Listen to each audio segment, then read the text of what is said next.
आप देख रहे हैं प्रेरणा संवाद। मैं हूं पल्लवी। आज के प्रमुख समाचारों पर एक नजर।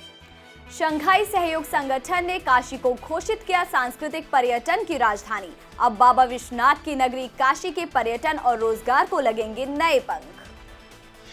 चीन के शंघाई में हुई शंघाई सहयोग संगठन की बैठक में काशी को सितंबर 2022 से सितंबर 2023 के लिए सांस्कृतिक व पर्यटन की राजधानी घोषित किया गया है, जिससे काशी वासियों में खुशी की लहर है।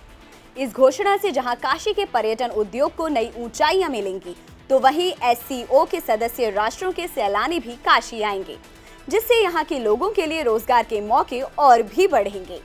स्पष्ट है कि इस घोषणा के बाद से पूरे विश्व में काशी को एक नई पहचान मिलेगी। वहीं 15 देशों की यात्रा पर काशी पहुंचा फ्रांस का 14 सदस्यीय बाइकर्स का दल भी इसके बदले स्वरूप से काफी प्रभावित दिखा और कहा कि जब पहली बार 1998 में हम काशी आए थे, तब और आज के हालात में काफी बदलाव है। वाराणसी का वर्तमान स्वरूप देखकर हम बेहद खुश हैं। सावन के महीने में घाघरा नदी में मिला 30 किलोग्राम का शिवलिंग। आइए सुनते हैं पुलिस ने प्रेस वार्ता में क्या कुछ विशेष जानकारी दी। लगभग 3:30 बजे कई लोगों द्वारा जो घाघरा नदी है जनपद मऊ के अंतर्गत थाना दोरी घाट क्षेत्र में, वहाँ पर कुछ चमकती हुई चीज़ दिखाई पड़ी, जिसके कारण वहाँ पर 5 मल्लाह जिनके नाम राम मिलन पुत्र स्वर्गीय स्वामीनाथ मन है, उनको बुलाया गया। उनके द्वारा जब उस वस्तु को बाहर निकाला गया तो ये एक शिवलिंग वहाँ पर प्राप्त हुए हैं और वहाँ पर काफ़ी कौतूहल का विषय ये बना रहा। इन शिवलिंग को ससम्मान थाने पर लाकर थाने के मालखाने में रखा गया है विधिवत पूजन कराकर, और वहाँ के जो सम्मानीय लोग हैं, जो श्याम जी पुजारी जी जो इनको लाए थे, और अन्य लोगों के समक्ष इसका तौल कराया जा रहा है। ज्वेलर को बुलाया जा रहा है और उससे पूरी जाँच कराकर इसको ससम्मान थाने में रखा जा रहा है। जो अन्य विशेषज्ञ एजेंसियां हैं उनसे भी जांच कराई जाएगी कि ये आखिर शिवलिंग किस क्षेत्र से हो सकते हैं या फिर इसके पीछे का मामला क्या है। पूरी जांच कराकर जो आगे की कार्रवाई होगी वो की जाएगी। यूपी के कन्नौज में शिव मंदिर में फेंका गया मांस का टुकड़ा, घटना से स्थानीय लोगों में नाराजगी। उत्तर प्रदेश के कन्नौज के गांव रसूलाबाद में शिव मंदिर में मांस का टुकड़ा फेंके जाने के बाद से गांव के हिंदू और मुस्लिम समुदाय के बीच तनाव का माहौल है। घटना के विरोध में नाराज स्थानीय हिंदू तालग्राम इंदरगढ़ मार्ग पर प्रदर्शन कर रहे हैं और इस घिनौनी घटना को अंजाम देने वाले दोषियों की जल्द गिरफ्तारी की मांग कर रहे हैं। घटना की गंभीरता को देखते हुए पुलिस ने मंदिर की साफ सफाई करवा दी है और स्थिति पर नियंत्रण पाने के लिए सुरक्षा बढ़ा दी गई है। इसी के साथ स्थानीय पुलिस लोगों को समझा बुझाकर शांत करने में जुट गई है। घटना की जांच के आदेश दे दिए गए हैं और उप जिला अधिकारी का कहना है कि जो भी इस मामले में दोषी होंगे उनके खिलाफ सख्त कार्रवाई की जाएगी। उवैश और नदीम ने अपने दोस्तों के साथ मिलकर हिंदू लड़की का किया अपहरण, दुष्कर्म की घटना को दिया अंजाम। बरेली से हिंदू छात्रा का अपहरण कर गैंग रेप का मामला सामने आया है, जहां बिथरी चैनपुर थाना क्षेत्र की रहने वाली छात्रा शुक्रवार सुबह स्कूल गई थी, लेकिन दोपहर तक वह घर नहीं लौटी। परिजन उसे तलाशते हुए स्कूल पहुंचे तो पता चला कि वह स्कूल आई ही नहीं थी। काफी तलाश के बाद परिजनों ने गुमशुदगी का मामला थाने में दर्ज करवाया। शनिवार शाम को अचानक किशोरी घर पहुंची और बताया कि उवैश और नदीम के साथ 2 अन्य युवकों ने उसे नशीला पदार्थ सुंघाकर उसका अपहरण कर लिया था और अपने दोस्तों के साथ मिलकर गैंगरेप किया।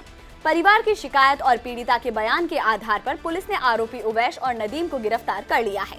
वहीं पुलिस अन्य 2 आरोपियों की तलाश कर रही है।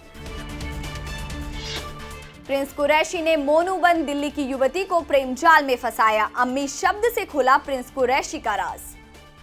यूपी में कासगंज के मुस्लिम युवक प्रिंस कुरैशी ने हिंदू युवक मोनू बनकर सोशल मीडिया के माध्यम से दिल्ली की महिला को प्रेम जाल में फंसाया और शादी का झांसा देकर उसे गंजनुवारा बुला लिया। यहाँ आने के बाद मोनू यानी प्रिंस कुरैशी जब अपनी मां को अम्मी कहकर बुला रहा था, लड़की ने इस बारे में पूछताछ की। सारी सच्चाई सामने आई कि यह मोनू नहीं बल्कि प्रिंस कुरैशी है, जिसके बाद लड़की ने प्रिंस कुरैशी का विरोध किया। लड़की का आरोप है कि युवक ने महिला का यौन शोषण किया है। महिला की शिकायत पर पुलिस ने रिपोर्ट दर्ज कर युवक की तलाश शुरू कर दी है। नदियों और तालाबों को प्रदूषित करने वाली जलकुंभी बन रही आजीविका का आधार। महिलाएं जलकुंभी से बना रही पर्स, डलिया और चटाई। नदियों तालाबों के जल को प्रदूषित करने वाली जलकुंभ भी अब आजीविका का आधार बन रही है। इससे महिलाएं खूबसूरत फैंसी उत्पाद बना रही हैं, जिससे उन्हें शून्य लागत में बढ़िया रोजगार तो मिल ही गया है। साथ ही इन उत्पादों की बिक्री कर वे आत्मनिर्भर भी बन रही हैं। कुछ सामान्य प्रशिक्षण प्राप्त करने के बाद महिलाएं पर्स, डलिया, चटाई और अन्य फैंसी सामान तैयार करने लगी हैं। इन उत्पादों की न केवल देश में बल्कि विदेशों में भी काफी मांग है। उत्पादों की मार्केटिंग राष्ट्रीय ग्रामीण आजीविका मिशन व उद्योग केंद्र कर रहा है। उत्पादों की बिक्री से महिलाएं न केवल अपना घर बल्कि देश की अर्थव्यवस्था को गति दे रही हैं। अब एक नजर आज की प्रमुख सुर्खियों पर। श्री कृष्ण जन्मस्थान मामले में मथुरा की शाही ईदगाह मस्जिद में सर्वे की मांग को लेकर हाईकोर्ट में प्रार्थना पत्र दाखिल। पीएम मोदी के कार्यक्रम में गड़बड़ी की थी साजिश, पीएफआई का सक्रिय सदस्य लखनऊ में गिरफ्तार। अटाला बवाल के मास्टरमाइंड जावेद पम पर लगा रासुका, हिंसा भड़काने की रची थी साजिश। फर्जी big boss Punjab T20 cricket league कराने वाले गिरोह में पाकिस्तानी का नाम सामने आने से मचा हड़कंप। 3 राज्यों की पुलिस कर रही है आरोपी अशोक चौधरी और आसिफ मोहम्मद की तलाश। कुमाऊं विश्वविद्यालय में अब पढ़ाया जाएगा वैदिक गणित, रामचरितमानस व परंपरागत ज्ञान का पाठ्यक्रम।